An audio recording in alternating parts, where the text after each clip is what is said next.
mu féer kon jaaraama baykat ku fi xiif yàgg dundal ba mu suur ni waaw ku fi feebar yaa ko nandal ak i reen ba mu féer kon jaaraama baykat ku fi xiif yàgg dundal ba mu suur ni waaw ku fi feebar yaa ko nandal ak i reen ba mu féer kon jaaraama baykat ku fi xiif. maa ngi tudd Amadou Kanouté di njiitu SYCODEV Afrique SYCODEV Afrique kuréel la boo xam ne day aar waaye jënd jëriñu bi di éduquer citoyen bi ngir ñu mën a am développement boo xam ne def fi yàgg te sax fi waaye ñun nag bañ déggee lii nga xam ne moom la waa Creative Studio lënkaloo ak association des volontaires pour le développement durable lii nga xam ne moom la ñu sumb ñun SYCODEV Afrique dañoo ne fokk ñu bokk ci li tax nag ñi ciy bokk ñetti mbir la bi ci njëkk mooy dafa fekk ne boo seetee suñu dëkk yi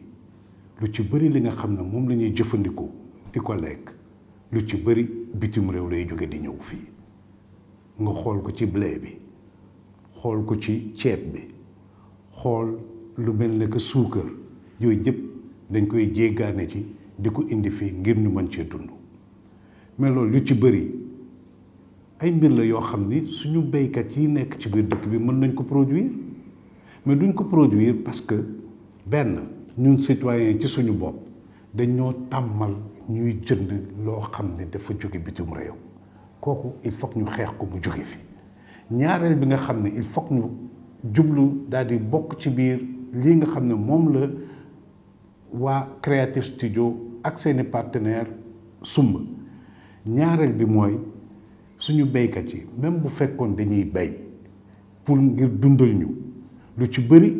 duñ ko mën a def parce que tey dañuy jànkoonteeg jafe-jafe yu rëy ci jot ci suuf si nga xam ne moo leen di permettre ñu mën a béy li ñuy béy pour dundal ñu ñun lu ci bëri dañ ko foqati seen loxo ay investisseurs jóge ci bitim réew daal di ñëw jël suuf soosu di ci béy pour yóbbul ko ñi nga xam ne ñoo nekk bitim réew kooku dafay tax suñu béykat yi dootuñ mën a jot ci suuf si pour mën a béy pour dundal ñu ñun kooku mooy ñaareelu raison bi nga xam ne ñun fokk ñu bokk ci campagne bi ñetteel bi mooy même bu fekkoon suñuy béykat dañu ne dañoo bëgg di béy di jaay bitim réew liñ leen di fay ci kilo gerte bi liñ leen di fay ci ceeb bi loolu dafa tuuti boo xam ni du leen sax jaral ñu daal di ne nañu bokk ci commerce international bi looloo tax ñetti mbir yooyu il faut ñu xeex leen benn ñun consommateurs yi dëkk ci suñu biir dëkk bi dégg nga ñuy jënd di lekk li nga xam ne moom la ñuy produire fii ñaareel bi il faut ñu xeex affaire ak moo suuf si nga xam ne moo xew temps yii ci biir Afrique